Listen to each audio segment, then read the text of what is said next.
ఈరోజు మన రాజేంద్రరావు భాయ్ సాబ్ గారిది 66 వెళ్ళి 67వ జన్మదినోత్సవం సందర్భంగా వారికి మనందరి తరపున ప్రత్యేక ధన్యవాదాలు శుభాకాంక్షలు తెలుపుతున్నాను.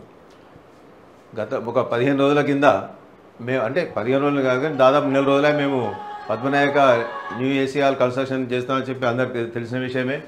వాటి చందా కోసము ఇటువంటి బడా నాయకులందరూ తిరిగి వీరు కూడా ఒక బడా నాయకుడు అలా అని చెప్పి మా దృష్టిలో వచ్చి వీరి దగ్గర కూడా 15 రోజుల కింద వారి వంతు సాయం కంపల్సరీ ఇలా కాలు పెట్టగానే నా వంతుకు ఏసీ ఒక దర్వాజా ఒక కిటికీ అందరు అనాలని చెప్పి వీరు కూడా ప్రోత్సాహం వచ్చినాము.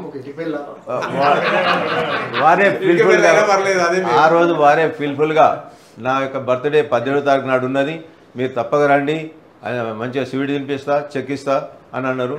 అందరి తరపున వారికి ధన్యవాదాలు. మళ్ళా మీరు తెలంగాణ రాష్ట్ర సమితి స్థానిక నుంచి స్టార్ట్ అయిన నుంచి చురుకుగా పాల్గొన్నారు. వారికి ఈ చిన్న డైరెక్టర్ రాదు, ఎంతో పదవుల్లో చదివిండే కరీంనగర్ వినోద్రావు రాగానే ఎంపీ గారు రాగానే వారెంబడి వారు మళ్ళా మన స్టాండప్ చేసేదాకా వారెంబడి ఉన్నారు. అన్నీ నాట్ ఓన్లీ వినోద్రావు, కేటీఆర్ కానీ కేసీఆర్ కానీ అందరెంబడి తిరిగినారు. రాబోయే కాలం కూడా మళ్ళీ తప్పకుండా మీరు ఏదో కార్పొరేషన్ చైర్మన్ అవుతారని చెప్పి ఆశిస్తూ ప్రత్యేకించి మన జన్మదిన